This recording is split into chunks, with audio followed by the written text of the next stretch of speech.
হয়, এই নদীৰ সিপাৰত মানে এজন এই বণিক গোষ্ঠী বুলিয়ে ক'ব লাগিব, তেওঁলোকক বেপাৰ কৰি যিহেতু খায়। এই সাধৰীয়া টাইটেলৰ এজনে মানে কিবা ইণ্ডাষ্ট্ৰি এটা বহাইছে। এই শুনামতে এই কাৰেণ্টটো তালৈকে গৈছে, আৰু সেই কাৰেণ্টৰ বিনিময়ত এই গছখিনি ধ্বংসলীলা যজ্ঞ সম্পন্ন কৰিছে তেওঁলোকে। পথৰ কিনাৰৰ গছবোৰ, পথৰ কিনাৰৰ গছখিনি সকলো এয়া ফুলি থকা গছ কাটি পেলাইছে। যিটো সময়ত এতিয়া আমাৰ এই সোমতাই সমষ্টিত বিধায়কেও গছ ৰোপণ কৰাত বহুতখিনি মানে অৰিহণা আছে তেওঁ, আৰু এইটো সোমতাই সমষ্টিয়ে পৰে। গতিকে তেওঁ অনুপ্ৰেৰণাতে আমি অসীম বৰা, মোৰ দাদাই হয় তেওঁ, আৰু মই দুইজন লগ লাগি, আৰু মোৰ ল'ৰাটোও আছিলে, আৰু মোৰ মিছেছো আছে, আমি লগ লাগি গছখিনি মানে ৰুইছিলোঁ। তেওঁ কিবা ফেক্টৰী খুলিছে নেকি? তাত তেওঁ কিবা ইণ্ডাষ্ট্ৰি এটা খুলিছে, ফেক্টৰী। এই গছ কটাৰ আগতে তেওঁ কিবা কাৰোবাৰ পাৰ্মিশ্যন লৈছে নে? আমি কালি জনামতে কালি বিট অফিচাৰ আহিছিলে, দলমতে মোক লগ কৰি গৈছে। কোনো বিট অফিচাৰ তেওঁ কৈছে যে আমাক কোনো এপ্লিকেশ্যন কৰা নাই বা তেনেকুৱা কোনো তথ্য লিখিত মানে এপ্লিকেশ্যন দিয়া নাই, তেনেকৈ কৈছে।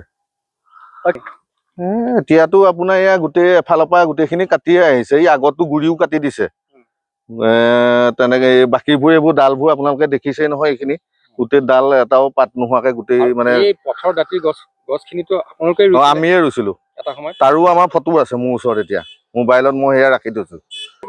এইটো সোমতাই সমষ্টি দক্ষিণ দলৈজলীয়া, এইটো আপোনাৰ হাঁহচোৱা ৰাস্তা, হাঁহচোৱা ৰোড বুলি ক'ব।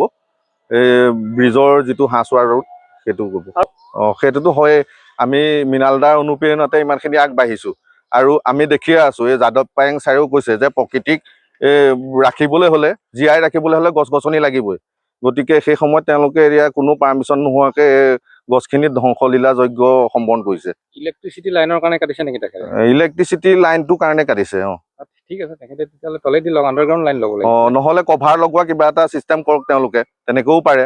নহ'লে এই কাৰেণ্টটো পথাৰৰ ফালেও দিব পাৰে, 11 kV কাৰেণ্ট। মুঠতে কাকো নুসুধাকৈ কাটিছে? কাকো নাই সোধা, তেওঁলোকে পাৰ্মিশ্যন নাই লোৱা আমি জনাত। কাৰণ কালি ফৰেষ্টৰ মানুহে কৈ থৈ গৈছে আমাক। ক'বলৈ মানে দুখ পাইছোঁ, কাৰণ আমিতো সৰুৰ পৰাই এই গছখিনি আমিয়ে ডাঙৰ কৰিলোঁ। কেঁচুৱাক যেনেকৈ মাকে ভাত খুৱাই বা কল পিটিকি খুৱাই, আমিও এই গছখিনি ৰুই পেলাই তেনেকৈ চাই আছিলোঁ। সৰু সৰু গ্ৰীণ পোক লাগিছিলে, এনেকুৱা বিছা টাইপৰ। সেইখিনি ৰাতিপুৱা মই যেতিয়া খোজকাঢ়িবলৈ যাওঁ, অসীম দাও আহে, আমি সেইবোৰ এৰুৱাই পেলাই মানে কৰিছিলোঁ, গছখিনি বচাইছিলোঁ। কোনজনৰ পাইছিলে এই গছবোৰ? তেওঁৰ লাইনমেনজনৰ নামটো ইণ্ডাষ্ট্ৰি কিবা খাদৰীয়া বুলি কৈছে।